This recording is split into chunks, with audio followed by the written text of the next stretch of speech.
بسم اللہ الرحمن الرحیم۔ ایک بار جناب بہلول دنا رحمۃ اللہ علیہ کسی نخلستان میں تشریف رکھتے تھے۔ ایک تاجر کا وہاں سے گزر ہوا۔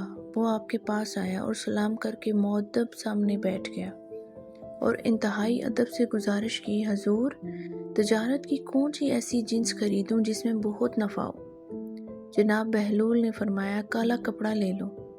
تاجر نے شکریہ ادا کیا اور الٹے قدموں چلتا واپس چلا گیا۔ جا کر اس نے علاقے میں دستیاب تمام سیاہ کپڑا خرید لیا۔ کچھ دنوں بعد شہر کا بہت بڑا آدمی انتقال کر گیا۔ ماتمی لباس کے لیے سارا شہر سیاہ کپڑے کی تلاش میں نکل کھڑا ہوا۔ اب کپڑا سارا اس تاجر کے پاس ذخیرہ تھا۔ اس نے منہ مانگے داموں فروخت کیا اور اتنا نفع کمایا جتنا ساری زندگی نہ کمایا تھا، اور بہت ہی امیر کبیر ہو گیا۔ کچھ عرصے بعد وہ گھوڑے پر سوار کہیں سے گزرا۔ جناب بہلول وہاں تشریف رکھتے تھے اور وہیں گھوڑے پر بیٹھے بولا، او دیوانے، آپ کی بار کیا لوں؟ بہلول دنا رحمۃ اللہ نے فرمایا، تربوز لے لو۔ وہ بھاگا گیا اور ساری دولوں سے پورے ملک سے تربوز خرید لیے۔ ایک ہی ہفتے میں سب خراب ہو گئے اور وہ کوڑی کوڑی کو محتاج ہو گیا۔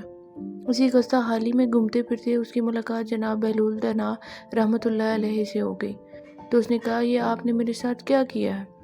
جناب بہلول دنا رحمۃ اللہ نے فرمایا، میں نے نہیں، تیرے لہجوں اور الفاظ نے سب کیا ہے۔ جب تو نے ادب سے پوچھا تو مالا مال ہو گیا، اور جب گستاخی کی تو کنگال ہو گیا۔ اس کو کہتے ہیں با ادب با نصیب، بے ادب بے نصیب۔